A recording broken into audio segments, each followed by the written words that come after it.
आप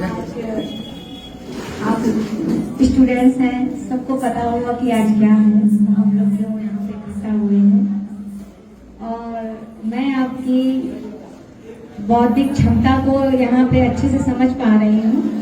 उसके तहत ही कुछ बोलूँगी। उससे पहले मैं सभी सम्मानित जनों का जो हमारे साथ आए हैं सबका मैं स्वागत अभिनंदन कर रही हूँ। मैं सबका नाम नहीं ले रही हूँ क्योंकि एक्चुअली मैं सभी लोगों का नाम मैं आज जान भी नहीं पा रही हूँ, तो मैं एक दो लोगों का नाम न लेकर सबको अभिनंदन करती हूँ। और मैं हमेशा से जब से मैं अध्यक्ष हुई हूँ तो पहले तो मेरा कोई राजनीतिक जीवन नहीं, हेलो, उसके बाद जब भी मैंने आप लोगों के बीच में बोला है तो मैंने हमेशा प्रयास किया है कि राजनीतिक बात तो करते ही हैं हम लोग, बट थोड़ा मैं प्रैक्टिकल ज़्यादा बोलती हूँ। और प्रैक्टिकल बातों में मैंने हमेशा आप लोगों को समझ के बोलने का प्रयास किया है कि आप मेरी बात से थोड़ा समझ सकें। तो मैं उन्हीं बातों में कहूँगी कि मैं बहुत दिनों से देख रही हूँ कि आप लोगों में जो स्टूडेंट्स हैं, इसलिए मैं बोल रही हूँ क्योंकि मैं आपको संविधान के बारे में ज़्यादा नहीं बताऊंगी। आप लोग जानते हैं क्योंकि आपका जो यहाँ पे पढ़ाई का, एजुकेशन का माध्यम यही है कि वो शायद हमसे भी ज़्यादा आपको पता होगा, तो उस पर मैं ज़्यादा ना गौर करते हुए मैं आपको ये बताना चाह रही हूँ कि हमारा जो देश है वो किस वजह से हम लोग जाने जाते हैं। तो आपने हमेशा एक बात बोली होगी संविधान की डेफिनेशन में कि मैं विभिन्नता में एकता, पर वो विभिन्नता में एकता क्या है? कभी आपने गौर करने का प्रयास किया है? कभी सोचा है कि क्या है विभिन्न? आप किसी भी देश को, पर्टिकुलर किसी भी देश को देख लेंगे तो जहाँ पे जो देश होगा वो उसी एक भाषा से पहचाना जाता है और एक नाम से। अगर आप चाइना की बात करेंगे तो वहाँ पे लोग चाइनीज बोलते हैं, और अगर आप जापान की बात करेंगे जापानी बोलते हैं, और आप किसी भी यूरोप देश की बात करेंगे तो मुख्यतः वहाँ इंग्लिश और फ्रांस में उसकी भाषा बोलते हैं। लेकिन हमारे देश की आप बात करेंगे तो आप यहाँ पे कितनी बोली बोलते हैं? आप कानपुर से थोड़ा भी आगे बढ़ेंगे तो आपकी बोली चेंज है, आपके एक्सेंट चेंज है। आप थोड़ा उत्तर प्रदेश में कुछ बोलेंगे और उत्तर प्रदेश में भी 10 प्रकार का बोलेंगे। हर 15 किलोमीटर 20 किलोमीटर जाने पे आपको आपकी भाषा चेंज मिलेगी। और आप अगर साउथ चले जाएंगे तो आपको बात ही समझ में नहीं आएगी कि ये हमसे कोई क्या बोल रहा है। वहां भी साउथ में भी तमिल, तेलुगु, कन्नड़, सारी मतलब अलग अलग। आप ईस्ट में जाएंगे उड़िया, असम, हर जगह आपकी बंगला, हर जगह आपकी भाषा चेंज है। तो मैं ये बात आपको इसलिए कह रही हूँ कि मैंने एक इंटरव्यू देखा था, मैं उनका नाम नहीं ले रही हूँ, उन्होंने मुझे ये बात कही तो मैं अंदर तक झुलस गई कि सच है।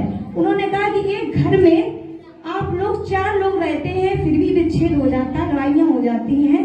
आप इस देश को नमन करना चाहिए कि यहाँ पे हर 15 किलोमीटर के बाद आपकी भाषा चेंज है, आपकी बोली चेंज है, आपका रहन सहन का तरीका चेंज है, आपके डांस चेंज है।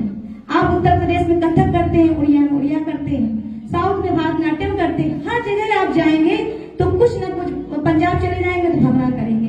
हर जगह का कल्चर अलग होते हुए भी हम एक हैं। तो कभी आपने सोचा है कि हम एक हैं तो हम इसको टुकड़ों में क्यों बांट रहे हैं? अब आप देखिए, हिंदू मुस्लिम की बात करते हैं, क्यों करते हैं? जब हम लोग 50 लोग, इतने सब लोग साथ में रह सकते हैं तो क्या हम हिंदू मुस्लिम एक साथ नहीं रह सकते? ये क्यों आप लोग तोड़ रहे हैं? हम छोटे छोटे बच्चों को देखते हैं। जब मैं पढ़ती थी तब मैंने कभी नहीं सुना था कि वो मुस्लिम बच्चा है उसके साथ मुझे नहीं बैठना। अब मेरे बच्चे मुझे बताते मम्मी वो मुस्लिम है, मुझे उसके साथ नहीं बैठना। मुझे बड़ा टेंशन हो जाती हूँ कि ऐसा क्यों हो रहा है, ऐसा क्यों आ रहा है, ऐसा क्यों आप ला रहे हैं? जब हमारे देश की आजादी की जब लड़ाई लड़ी गई थी तो उसमें तो कोई नहीं था, सब लोग हिंदू मुस्लिम मिलकर लड़े थे। इकबाल ने लिखा था सारे जहां से अच्छा हिंदुस्तान हमारा। आपने महाभारत सीरियल देखा होगा तो उसमें जो राइटर, आप पुरानी महाभारत की बात कर रहे हैं, तो आप लोग एक हिंदू मैथनिज्म का एक सीरियल, और उसमें जिसको उसके डायलॉग किसने लिखे थे, उसकी पटकथा किसने लिखी थी? डॉक्टर मासूम राय रजा।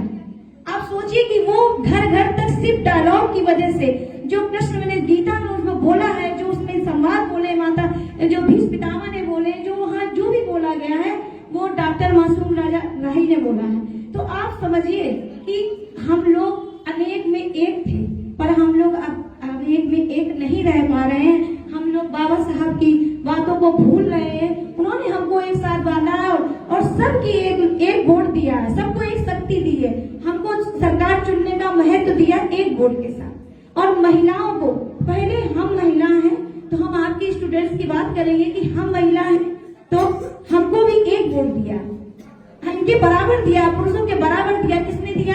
डॉक्टर अंबेडकर साहब ने दिया। हमको वो अधिकार दिया, हम सरकार बना सकते हैं। हम आधी जनता है, अगर ये 150 करोड़ यहाँ हमारी जनता है तो उसे 75 करोड़ हम भी आते हैं, तो हम कहाँ से कम हैं? कम हम बस वहीं से हैं जहाँ से हम अपने आप को कम मान लेते हैं। तो हमें अपने आप को कम नहीं मानना है। और आप शायद अभी प्रेमानंद जी को सुनते होंगे, तो उन्होंने अभी विराट कोहली मिले थे उनसे, तो उन्होंने उनसे क्या कहा? उन्होंने उनसे सिर्फ इतना कहा है कि आपको जो काम है आप करिए, वही आपकी पूजा है। उनका सिर्फ कहना था कि आप क्रिकेट खेलिए, आपको क्रिकेट खेलना ही आपकी पूजा है। तो और आप स्टूडेंट्स हैं तो आपकी क्या पूजा है?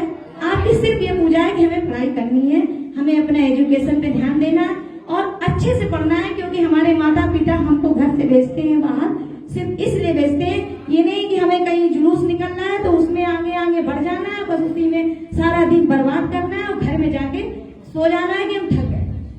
हम कह रहे हैं देश के लिए बहुत कुछ कर रहे हैं। देश के लिए आप कुछ बहुत नहीं कर रहे हैं, देश के लिए अपना टाइम बर्बाद कर रहे हैं, क्योंकि अभी आपके पास टाइम है सिर्फ पढ़ाई का, जो अगर आपने अपना समय, अपना मूलधन, अपना जीवन इस पे नहीं गुजारा तो आप कहीं कुछ नहीं, बस घर में जाके रोटियां ही बनाते रहेंगे। तो हम नहीं चाहते हैं कि आप स्टूडेंट्स में जो महिला है, जो फीमेल है, मेरी बच्चियां हैं, वो अच्छे से पढ़ाई करें, अपने जीवन को निखारें। क्योंकि देखिए लड़कियों में क्या कंपटीशन होता है कि हमारे पीछे तो 5 लड़के पड़े, एक लड़की कहेगी मेरे तो 10 है, दूसरी कहेगी अरे मेरे तो 15 है। ये कंपटीशन नहीं करिए, कंपटीशन वो करिए कि मैं आपको बता, कंपटीशन आप वो करिए कि जब हम चले, हम एसपी बने तो हमारे संग जो पीछे चलने वाले सीओ और जितने भी लोग वो जेंट्स हो और हम महिलाओं को पहले खड़े रहे, हम जब उठे तब हम जब बैठे तब वो बैठे।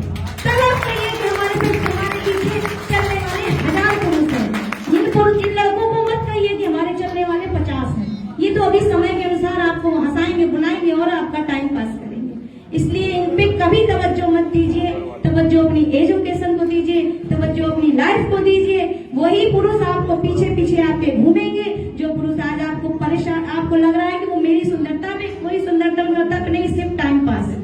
उनका भी टाइम पास, आपका भी टाइम पास, इसलिए अपना अपना जो जीवन है। और ये मैं इसलिए नहीं कह रही हूँ कि मैं आपके, मुझे बहुत अच्छा लगता है आपके लोगों के जैसा बात करने में, कम्युनिकेशन करने में, क्योंकि आप लोग लायक हो, इस तरीके की बातचीत हम आपसे कर सकते हैं। तो कभी भी मुझे एक बार डिग्री कॉलेज में भी बोलने मिला था, मैं हमेशा प्रैक्टिकल बात करती हूँ। मैं आप लोगों को सिर्फ जागृत करना चाहती हूँ कि अपनी पढ़ाई पे ध्यान दें। और मैं ज्यादा नहीं कुछ कहूंगी, हो सकता है किसी को मेरी बात अच्छी भी ना लगी हो, लेकिन बस मैं इतना ही कहूंगी कि सिर्फ अपनी पढ़ाई करिए। और संविधान के बारे में बहुत कुछ आप लोग जानते हैं, तो बस उसी संविधान का आपको सम्मान करना है और विभिन्नता में एकता। क्योंकि वो मैंने बात इसलिए आपसे कही थी कि कभी किसी देश में जाने से आप उनकी केवल एक पर्टिकुलर भाषा से पहचाने जाते हैं। आप यहाँ तो ये सोचिए कि कितने रंग है, कितने अलग अलग कलर हैं, अलग अलग रहने के लोग हैं। साउथ में काले हैं, आप यहाँ पे कश्मीर चले जाएंगे गोरे, उसके बाद भी प्यार से रहते हैं। तो मत तोड़िए अपने देश को, अपनी पहचान को। ये हिंदू मुस्लिम ये छोटे मोटे झगड़ों में मत पड़िए, अपनी पढ़ाई करिए। जब कोई पढ़ाई अच्छी करता है तब न वो हिंदू बचता है न मुसलमान। क्योंकि आप अगर जाके देखेंगे बड़े बड़े घरों में तो उनकी यहाँ शादियों में जो लोग भाषण देते हैं आपको मन माइंड अप करते हैं, क्योंकि उनको राजनीति करनी है। उनको क्या है कि अंग्रेजों ने सिखा दिया है कि फोड़ो और राजनीति करो, तो वो आपको सिखाते हैं। और उनके ही घर में वो अपनी लड़कों की शादी मुसलमान लड़की से, मुसलमान लड़कों की शादी अपने हिंदुओं में करते हैं।